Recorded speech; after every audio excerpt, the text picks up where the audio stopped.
नमस्कार, मी नीलम देवकर आणि आपण पाहत आहात ॲक्ट 20 न्यूज। सुरुवातीला एक नजर आजच्या ठळक घडामोडींवर।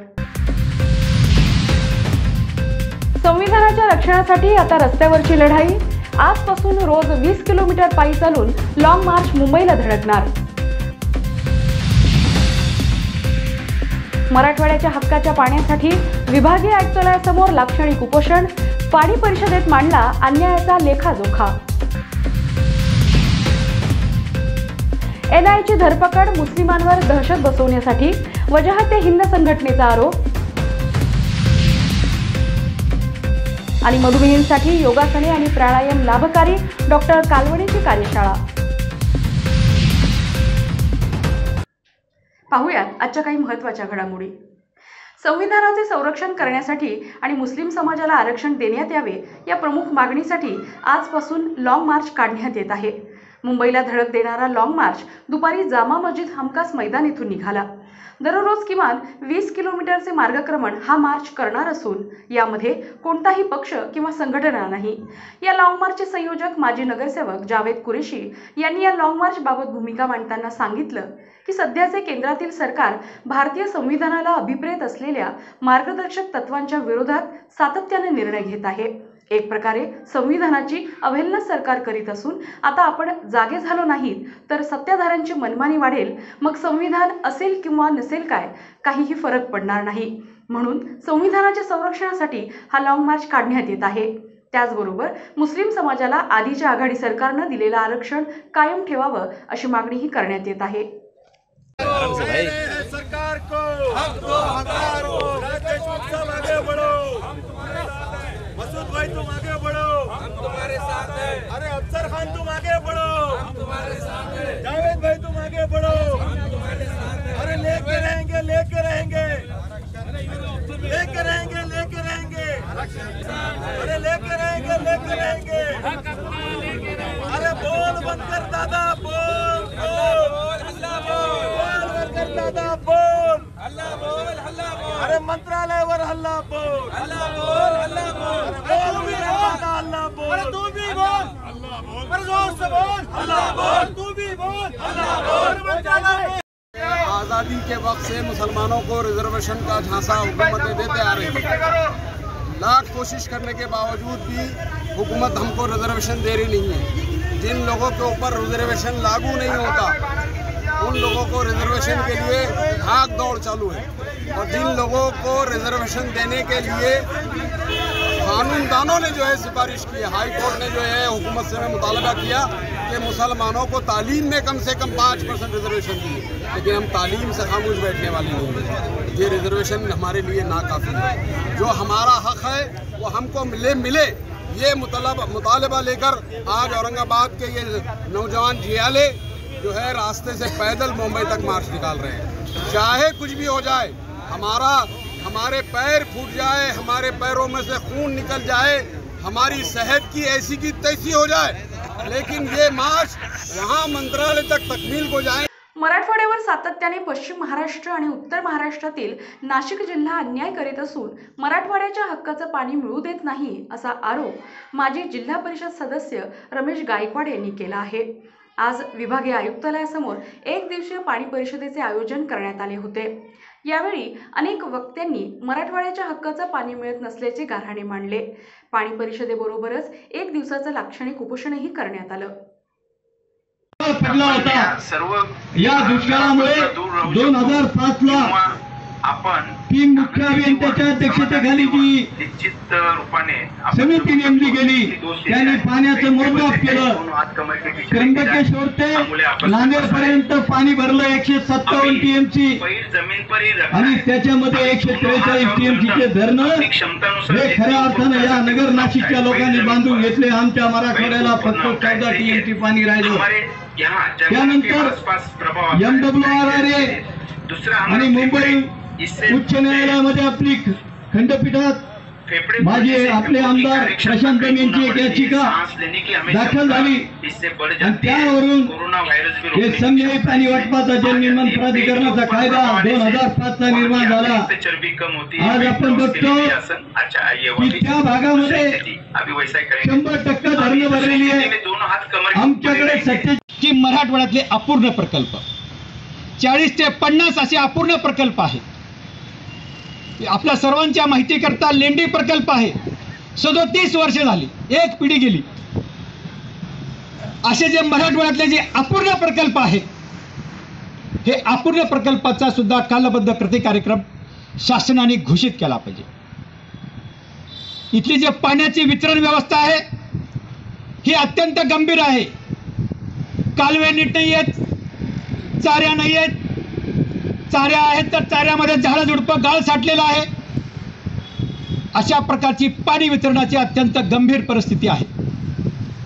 कोल्हापुरी बंधारे आहेत तर त्याला गेट नाही आहेत, पाझर तलाव आहेत तर त्याला सांडवा नीट नाही आहे आणि एकूणच जल व्यवस्थापनाचा एकूणच जो कारभार आहे, जे प्रशासन आहे, याची अत्यंत दयनीय अवस्था आहे।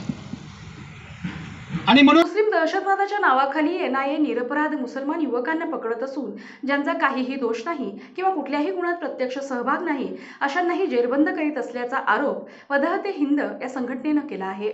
आज एका पत्रकार परिषदेत जियाउद्दीन सिद्दीकी म्हणाले की वदहते हिंद ही एक वैचारिक संघटना असून तिच्याशी PFIचा संबंध जोडून एनआयए पूर्वग्रहित दूषितपणाने काम करीत आहेत। सरकारनं यामध्ये लक्ष घालून मुस्लिम समाजावर होणारा अन्याय अत्याचार थांबवावा अशी मागणीही सिद्दीकी यांनी केली। यावेळी मसूद खान, शेख मूर्तिजीब आदींची उपस्थिती होती। लोगों ने तकलीफ दी है, थोड़ा कष्ट इसलिए उठाया आपने कि 2 दिन पहले एनआईए ने जो रेड किया है 20 प्लेसेस पे इंडिया में, उनमें से तकरीबन 9 जगह हमारे वहदत इस्लामी के कारकुनान या उनके यानी जो हमारे कार्यकर्ता हैं उनके घरों को रेड किया है एनआईए ने। तो हम इस पर जो है एक प्रोटेस्ट भरा जो एक मैसेज देना चाहते हैं एजेंसीज़ को भी, गवर्नमेंट को भी, ताकि वो जो है इस तरह ह्यूमिलेशन के साथ जो है रेड न करे, ऑफिशियल जितने भी तरीके हैं उसको इख्तियार करें। दूसरे ये कि डिफेमेशन का काम न करें, यानी अब मीडिया के ज़रिए से डिफेम करके हमको उस यानी उन ऑर्गेनाइजेशन में खड़ा कर दिया जा रहा है जो लीगली बैंड कर दिए गए हैं। यानी ये PFI का नाम लेकर हम लोगों को रेड किया जा रहा है। हमने साफ साफ कहा है कि PFI बिल्कुल अलग ऑर्गेनाइजेशन है और हम अलग ऑर्गेनाइजेशन है। वी आर वर्किंग सिंस 1994, जबकि पॉपुलर फ्रंट 2006 में बना है। तो we are the old organisation. आप उसको किस तरह से ऐसे मर्ज कर सकते हैं और किस तरह मिला सकते हैं, तो इसको हम जो है कायदे से रखना चाहते हैं। पूरे हिंदुस्तान में हम तकरीबन 25-30 साल से 16 स्टेट्स में काम कर रहे हैं, हज़ारों लोग हमारे साथ काम कर रहे हैं। हमारी जो किताब ओपन है, पूरी हर एजेंसी जानती है हम क्या करते हैं, कैसे करते हैं, तो सब खुली किताब की तरह हमारा है। और आइंदा भी एजेंसीज अगर चाहती हैं तो हम फुल कोऑपरेट करेंगे, लेकिन ये शर्त के साथ कि डिफेमेशन और ह्यूमिलेशन नहीं होना चाहिए। मनोज जरांगे पाटील यांची आंतरवाली सराटी येथे जाहीर सभा होत आहे। या सभेला औरंगाबाद शहरातून मराठा क्रांती मोर्चाचे कार्यकर्ते मोठ्या संख्येने जात आहे। या सभेच्या तयारीविषयी सिंचन भवनात झालेल्या पत्रकार परिषदेत विजय काकडे पाटील यांनी माहिती दिली। यावेळी गणेश उगले पाटील, GK गाडेकर, परमेश्वर नलावडे, अशोक वाघ, गणेश लोखंडे, सरकटे आदींची उपस्थिती होती। आरक्षण आमच्या हक्काचं नाही, कुणाच्या बापाचं। अजून जय जिजाऊ, जय शिवराय, जय जिजाऊ, जय शिवराय। एक मराठा लाख मराठा, एक मराठा लाख मराठा। छत्रपती म्हणता देणार नाही, घेतल्याशिवाय राहणार नाही। छत्रपती शिवाजी महाराज की जय। संपूर्णपणे जाण्या येण्याचं डिझेल किंवा पेट्रोल गाडी असेल तर पेट्रोल भरून यायचं, जेणेकरून सरकारने जरा आपले त्या ठिकाणी जर पेट्रोल पंप जरा बंद ठेवले तर आपली कुठल्याही पद्धतीनं गैरसोय होणार नाही। येताना पुन्हा आपल्या सोबत छत्र्या घेऊन या, आपल्या डोक्यावर स्कार्फ घेऊन या, लहान मुलं असेल तर त्यांना टोपी घेऊन या आणि आपल्या खांद्यावरती रुमाल असेल ते असेल तर आपल्याला जेणेकरून उन्हामुळं कुठल्याही पद्धती त्रास होणार नाही याची काळजी आपण घेऊ। दुसरा विषय असा आहे, वाहनं आपण शिस्तीमध्ये न्यायचे, आणि कुठल्याही बांधवाला आपल्या वाहनामुळे त्रास होणार नाही याची काळजी आपण घ्यायची आहे.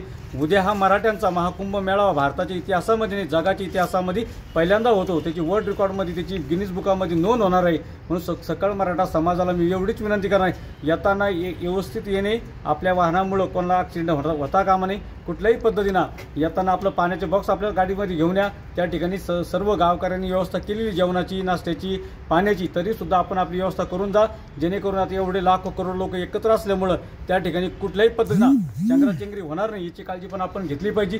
त्या ठिकाणी जो समाज परिवारासहित येणार आहे त्यांनी सुद्धा आपल्या कुटुंबाची काळजी घेतली पाहिजे, आपल्या समाजाची काळजी घेतली पाहिजे आणि महाराष्ट्राची काळजी घेतली पाहिजे. 24 राज्यातून लोक त्या ठिकाणी येत आहे, त्या लोकांना सुद्धा कुठल्याही पद्धतीनं आपले वाहनं उभी करताना कुठल्याही पद्धतीने त्रास होता कामा नये एवढी जरा काळजी घेतली. मला असं वाटतं मराठ्याचा हा कुंभमेळावा यशस्वी होणार आहे. सभा किती वाजता चालू होणार आणि कमीत कमी 1 कोटी लोक त्या ठिकाणी येणार आहे. सभा किती वाजता चालू होणार? पार्किंगची व्यवस्था काय? पार्किंगची व्यवस्था आम्ही 300 एकरमध्ये पार्किंगची व्यवस्था केली आहे. संभाजीनगर असेल, खानदेश असेल यांची पार्किंगची व्यवस्था आपण धुळे सोलापूर रोडला अलीकडेच केली आहे. बातमी अजूनही आहेत मात्र अल्पशा विरामानंतर. संविधानाच्या रक्षणासाठी आता रस्त्यावरची लढाई. आजपासून रोज 20 किलोमीटर पायी चालून लॉंग मार्च मुंबईला धडकणार. मराठवाड्याच्या हक्काच्या पाण्यासाठी विभागीय आयुक्तालयासमोर लाक्षणिक उपोषण. पाणी परिषदेत मांडला अन्यायाचा लेखाजोखा. NIAची धरपकड. मुस्लिमांवर दहशत बसवण्यासाठी वजाहते हिंद संघटनेचा आरोप. आणि मधुमेहींसाठी योगासने आणि प्राणायाम लाभकारी. डॉक्टर कालवणेची कार्यशाळा. ब्रेकनंतर पुन्हा एकदा आपलं स्वागत. महानगरपालिकेत गेल्या अनेक वर्षांपासून 2,500 ते 3,000 कामगार कर्मचारी हे कंत्राटी पद्धतीवर कामाला आहेत, पण त्यांना किमान वेतन कायद्यानुसार वेतन दिलं जात नाही. वेळोवेळी मागणी करूनही मनपा प्रशासन आमच्या मागण्यांकडे दुर्लक्ष करीत असल्याचा आरोप मनपा कामगार एकता संघटनेचे शहराध्यक्ष हकीम शेख यांनी केला आहे. यावेळी कामगारांनी मनपा प्रशासनाच्या विरोधात जोरदार घोषणाबाजीही केली. 2015च्या शासन निर्णयानुसार किमान वेतन देण्यात यावं या मागणीसाठी कालपासून भास्कर आढावे, माणिक सौदे, जयेश नरवडे, मधुकर म्हस्के, अजय बेडे, शरद रगडे यांच्यासह अनेक कामगार बेमुदत उपोषणाला बसले आहेत.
पूर्वी 2 आमरण उपोषण केले होते आणि त्या दोन्ही आमरण उपोषणमध्ये प्रशासनाने आम्हाला फक्त पत्र दिले होते आणि आश्वासन दिलं होतं की लवकरच तुम्हाला किमान वेतन देऊ.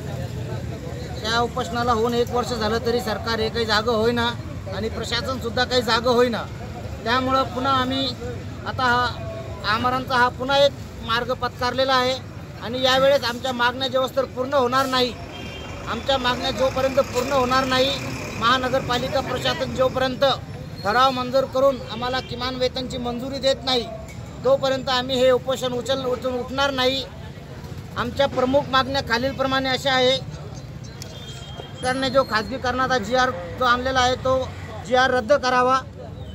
कंत्राटी कामगारांना 1948च्या कायद्यानुसार 24 फेब्रुवारी 2015च्या GR प्रमाणे सर्व अटी शर्तीसहित आम्हाला किमान वेतन हे लागू करावं. PF ESIC न भरणारे जे ठेकेदार आहे त्यांच्यावर येथील अधिकाऱ्यांची जो आशीर्वाद आहे या अधिकाऱ्यांनी त्यांना आशीर्वाद देत आहेत.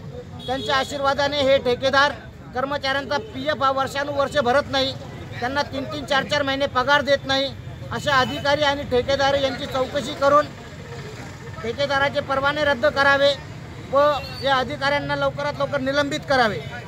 वर्षानुवर्षे काम करणाऱ्या कंत्राटी कर्मचाऱ्यांना मनपा सेवेत कायम करावं. आणि एक मागणी अजून अशी आहे, 7/9/2023 रोजी माननीय आयुक्त साहेबांनी एक पत्र काढलेलं आहे.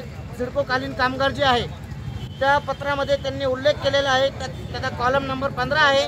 त्या कॉलम नंबर 15मध्ये आयुक्त साहेबांनी सिडकोकालीन जे कर्मचारी 2009 नंतर जे कामाला लागलेले आहे अशा कर्मचाऱ्यांना कामावरून काढण्याचे त्यांनी आदेश दिलेले आहे. तर प्रत्येक वेळेस हे लोक कंत्राटी कर्मचाऱ्यांना कामावरून काढतात आणि दुसरीकडून कमी याच्यातून राहील तरी प्रशासनाने याची नोंद घ्यावी आणि आपल्या जे एवढी मी प्रशासन. मधुमेही रुग्णांसाठी योगासन आणि प्राणायाम कार्यशाळेचे आयोजन हेडगेवार हॉस्पिटल येथे करण्यात आले आहे. प्राध्यापक डॉक्टर उत्तम काळवणे, संजय औरंगाबादकर मधुमेही रुग्णांवर योग व प्राणायाम यांचे होणारे सकारात्मक परिणाम याबाबत मार्गदर्शन करतात. त्यांनी मधुमेहींसाठी शहरात विविध ठिकाणी समूह तयार करून योगासनी प्राणायामाचे प्रात्यक्षिक दाखवण्याचा उपक्रम सुरू केला आहे. तणाव असेल, दबाव असेल किंवा पीळ असेल, असे वेगवेगळ्या प्रकारामध्ये आपल्या शरीरावर आपण करत असतो. त्यामुळे आपल्या शरीराचा मुख्यत्वे स्टिफनेस जो येतो जाऊन लवचिकपणा येतो आणि आपल्या शरीरातल्या, मी जसं सुरुवातीला सांगितलं, सर्व प्रणाली, सर्व ग्रंथी, सर्व मांसपेशिया, नसनाडिया त्या ॲक्टिवेट होतात आणि त्यामुळे आपल्या पँक्रियास ग्रंथीवरही दबाव पडून पँक्रियास ग्रंथीचं काम ती चांगल्या पद्धतीनं करते आणि इन्शुलिनचं प्रमाण पाहिजे तेवढं ती आपल्या शरीरात देत असते. हा झाला आसन. दुसरा जो प्राणायाम जो भाग आहे तो वेगळा आहे. प्राणायामाने आपल्या श्वासावर नियंत्रण, जो श्वास घेतो आणि सोडतो त्याच्यावर नियंत्रण, याला प्राणायाम असं म्हणतात. प्राणायामामध्ये वेगवेगळ्या पद्धतीने आपण हे श्वासावर नियंत्रण मिळू शकतो. ते वेगवेगळे प्राणायाम आहेत, जसं अनुलोम विलोम प्राणायाम, अग्निसार प्राणायाम, कपालभाती प्राणायाम, भस्त्रिका प्राणायाम, असे जे वेगवेगळे प्राणायाम आहेत त्याच्यामुळे आपल्या शरीरामध्ये एक तर आपण प्राणवायू प्रचूर मात्राने घेत असल्यामुळे तो आपल्या रक्तामध्ये तो प्राणवायू मिसळतो आणि तो आपल्या सर्व नस नाड्यापर्यंत तो पोहोचवला जातो. जर साधारण श्वास घेतला आणि सोडला तर त्यावेळेस आपल्या सर्व नसनाड्यामध्ये तो प्राणवायू जात नाही आणि त्यामुळे त्या आपल्या सर्व प्रणाली व्यवस्थित काम करत नाही. आणि दुसरं, प्राणायाम केल्यामुळे मनावरही आपलं नियंत्रण राहतं. नुसतं शारीरिक स्वास्थ्य नाही तर आपल्याला मानसिक स्वास्थ्यसुद्धा प्राणायामामुळे मिळतं आणि ज्यावेळेस आपलं मानसिक स्वास्थ्य चांगलं राहील त्यावेळेस आपल्याला तणाव येत नाही, टेन्शन येत नाही आणि तणाव न आल्यामुळे आपल्याला जो मधुमेह आहे त्यापासून आपण दूर राहतो. कारण तणाव हे एक मुख्य कारण मधुमेह रोगीसाठी ते आहे. तर तणावापासून आपली मुक्ती होते प्राणायाममुळे. वर्ष वय झालं तरी योग साधना आपण करू शकतो. त्याला हायर लिमिट अशी नाही आहे. फक्त 8 वर्षाच्या आत त्याच्यासाठी नाही का, मुलाचं ते वय वाढतं राहतं आणि त्यांना ते कळत नाही आपण कसे करावं, चुकीचं त्यांच्याकडनं होऊ शकतं. म्हणून 8 वर्षाच्या नंतरच्यांना ती योग साधना करावी असं आम्ही म्हणतो. नंबर 2, तुम्ही जे ठिकाण आणि वेळ असं म्हणलेलं आहे तर साधारणतः ज्या ठिकाणी आपण योग साधना करतो ते ठिकाण स्वच्छ असावं, तिथे हवा खेळती असावी. AC मध्ये बसून योग साधना करू नये. नॅचरल हवेमध्ये, गार्डनमध्ये जर केली तर ती सर्वोत्तम. आणि वेळ ही ब्रह्ममुहूर्त ही सर्वात चांगली वेळ असं आम्ही म्हणतो. कारण त्यावेळेस वातावरणामध्ये ऑक्सिजनचं प्रमाण जास्त असतं, ओझोन वायू असतो. सकाळच्या वेळेस व्हेकल जास्त नसल्यामुळे प्रदूषणही आपल्या वातावरणात नसतं. तिसरी गोष्ट, आपल्याला कोणाचा त्यावेळेस फोन येत नाही किंवा कोणाचा डिस्टर्ब होत नाही. ह्या कारणामुळे योगाभ्यास हा सकाळी उठल्याबरोबर ब्रह्ममुहूर्तामध्ये म्हणजे शक्यतो दिवस निघायच्या आत हा करावा. आणि त्याच्यामध्ये असंही एक आपल्याला म्हणता येईल, तुम्ही जर सकाळी योगाभ्यास केला तर तुमचं पोटही रिकामं राहतं. कारण योगाभ्यासासाठी एक नियम आहे, जेवण केल्यानंतर 3 तासाच्या आत योगाभ्यास करू नये. तर त्यामुळे सकाळी आपलं पोट रिकामं पूर्ण झालेलं असतं. त्यामुळे ती वेळ ही योगाभ्यासासाठी सर्वोत्कृष्ट आहेत असं आम्ही म्हणतो. संविधानाच्या रक्षणासाठी आता रस्त्यावरची लढाई. आजपासून रोज 20 किलोमीटर पायी चालून लॉंग मार्च मुंबईला धडकणार. मराठवाड्याच्या हक्काच्या पाण्यासाठी विभागीय आयुक्तालयासमोर लाक्षणिक उपोषण. पाणी परिषदेत मांडला अन्यायाचा लेखाजोखा. NIAची धरपकड. मुस्लिमांवर दहशत बसवण्यासाठी वजाहते हिंद संघटनेचा आरोप. आणि मधुमेहींसाठी योगासने आणि प्राणायाम लाभकारी. डॉक्टर कालवणीची कार्यशाळा. याबरोबरच आजचं बातमीपत्र संपलं. पुन्हा भेटूया पुढील बातम्यांच्या वेळी. तोपर्यंत पाहत रहा डिजियाना केबल नेटवर्कवरील ॲक्ट 20 न्यूज.